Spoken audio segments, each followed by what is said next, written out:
আজকে বানাবো আমি উচ্ছের তরকারি। এরকম পাতলা পাতলা করে কেটে নিয়েছি, আলুগুলোও পাতলা পাতলা করে কেটে নিয়েছি। আর এতে মশলা দেবো আমি টমেটো, কাঁচা লঙ্কা, আদা আর একটু জিরে। তেল গরম হয়ে গেছে, আলুগুলো ভেজে উঠিয়ে নেবো।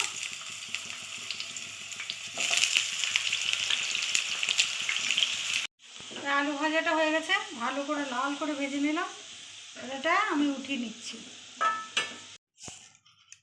এখন একটু জিরে দেবো।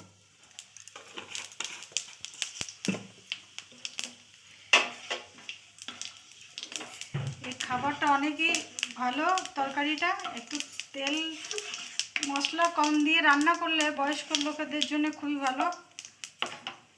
বেশি তেল মশলা রোজকার খাবারে আমার মনে হয় না ভালো। করলাগুলো দিয়ে দিলাম, ওগুলো ভাজবো।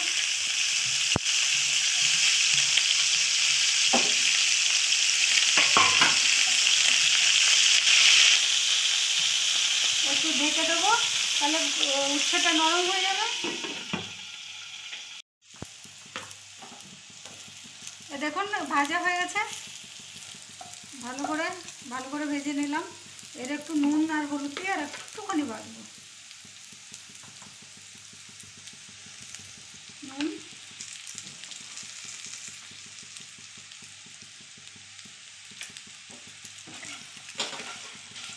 একটু ভাজার পরে মশলাটা দেবো। এবার মশলাটা দেবো, যে জিরে, লঙ্কা, আদা, টমেটো বেটে রেখেছিলাম সেটা দিলাম।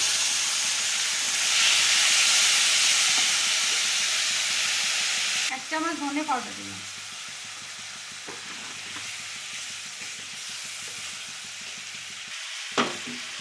এই ভাজা আলুটা দিয়ে দিলাম, দিয়ে এর সঙ্গে ভালো করে কষিয়ে নেব।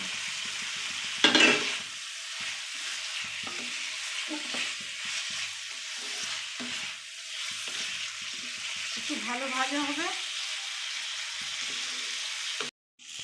মশলা কষানো হয়ে গেছে, দেখুন। এবার জল দেবো।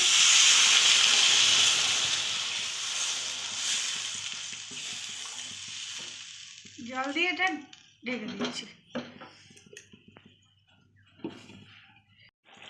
এবার এতে একটু চিনি দেবো, দেখুন চিনির মাত্রা কত কম।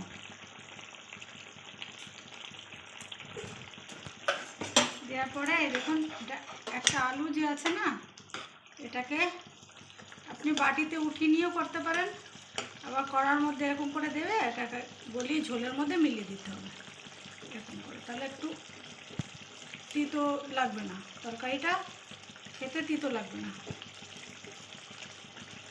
এরকম করে একটা বা দুটো আলু আমি কড়াইতে করে দিলাম, আপনার বাটিতে উঠিয়ে দিয়ে করতে পারেন। আর একটু শুকানোর পরে আমি এই ঝোলটা নামিয়ে দেবো। উচ্ছের তরকারি আমার হয়ে গেছে, দেখুন। আর যদি পছন্দ হয় তাহলে আপনারা ফলো, লাইক, শেয়ার করবেন। নমস্কার।